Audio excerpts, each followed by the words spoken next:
बात करते हैं शिवपाल के कुर्सी हट के, क्योंकि शिवपाल यादव ने साफ कह दिया है कि वो सदन में अपनी सीट नहीं छोड़ेंगे। अखिलेश यादव ने चाचा की सीट बदलने को लेकर जो चिट्ठी लिखी थी उस पर उन्होंने ऐतराज जाहिर किया। शिवपाल ने पूछा कि अगर दूर ही बैठना था तो ये फैसला पहले क्यों नहीं लिया। यानी शिवपाल ने ठान लिया है कि वो सपा विधायकों के बीच ही बैठेंगे और वहीं से ऐसी बातें कहेंगे जो अखिलेश यादव को चुभने वाली हो।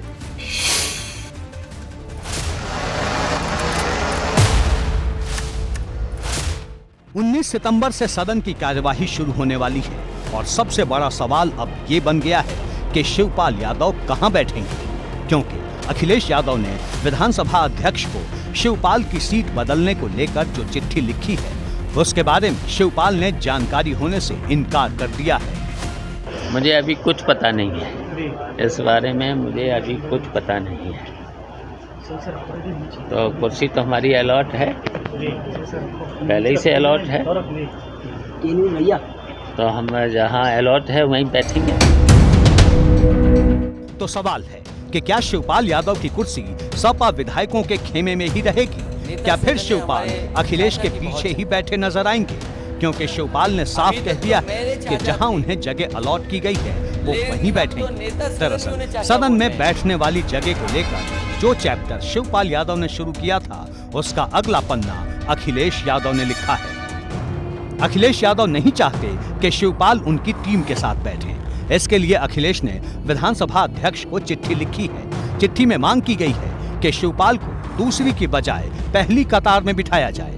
अखिलेश ने इसके पीछे शिवपाल यादव के प्रसपा के अध्यक्ष होने की दलील दी है। अब विधानसभा अध्यक्ष को ये फैसला लेना है कि शिवपाल की सीट को लेकर क्या किया जाए। और वो तो अधिकार अध्यक्ष जी का है, अध्यक्ष जी का है। अगर करना होता तो पहले शुरुआत में ही करना चाहिए था। अब क्या, अब तो अलॉट है। यानी शिवपाल अब अपनी जगह से हिलने को तैयार नहीं है। वैसे सीट बदलने की मांग शिवपाल ने ही शुरू की थी। उन्होंने विधानसभा अध्यक्ष को मई महीने में ही एक चिट्ठी लिखी थी जिसमें सपा विधायकों से अलग किसी दूसरी जगह सीट मांगी थी। तब तो सपा ने इस पर कुछ खास नहीं कहा था, लेकिन अब शिवपाल की सीट खुद अखिलेश यादव को चुभने लगी है, क्योंकि शिवपाल कई बार सपा विधायकों के बीच बैठकर योगी सरकार की तारीफ कर देते हैं। इसके अलावा शिवपाल सपा के खेमे में बैठकर सपा विधायकों को ही अपने पाले में लाने की कोशिश करते हैं और अखिलेश नहीं चाहते कि चाचा की वजह से पार्टी में कोई टूट हो। माननीय शिवपाल जी प्रगतिशील पार्टी के राष्ट्रीय अध्यक्ष हैं और विधानसभा में व्यवस्था के अनुसार कई पार्टी के जो सदस्य हैं उनको आगे सीट दी गई है। उन्होंने स्वयं भी इस चीज़ को कहा था माननीय शिवपाल जी ने। तो समाजवादी पार्टी भी ये समर्थन करती है कि वरिष्ठ सदस्य हैं विधानसभा के और प्रगतिशील पार्टी के राष्ट्रीय अध्यक्ष हैं, तो उनको आगे सीट दी जाए। चाचा और भतीजे के बीच की जंग अब इस मुकाम पर पहुंच गई है कि इतिहास खुद को नहीं दोहराएगा। शिवपाल साफ कह चुके हैं अखिलेश से अब कोई समझौता नहीं होगा। हालांकि इस रिश्ते को ठीक करने की कोशिश कई नेताओं ने की, लेकिन ना तो शिवपाल झुकने को तैयार हुए और ना ही अखिलेश।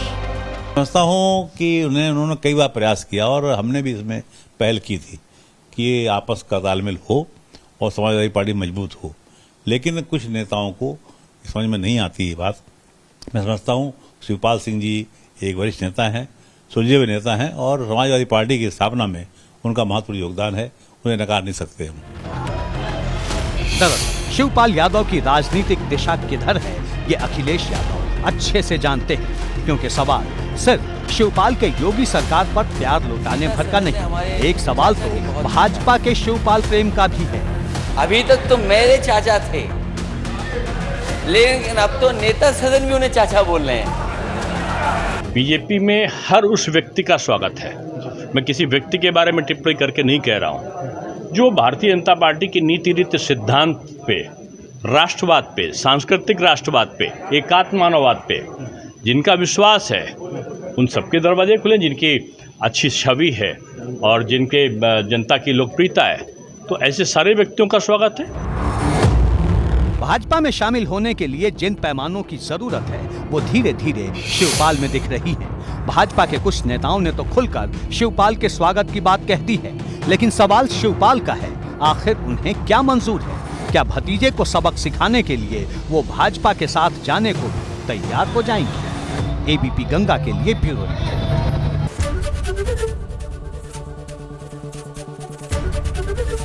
एबीपी गंगा, खबर आपकी, जुबान आपकी।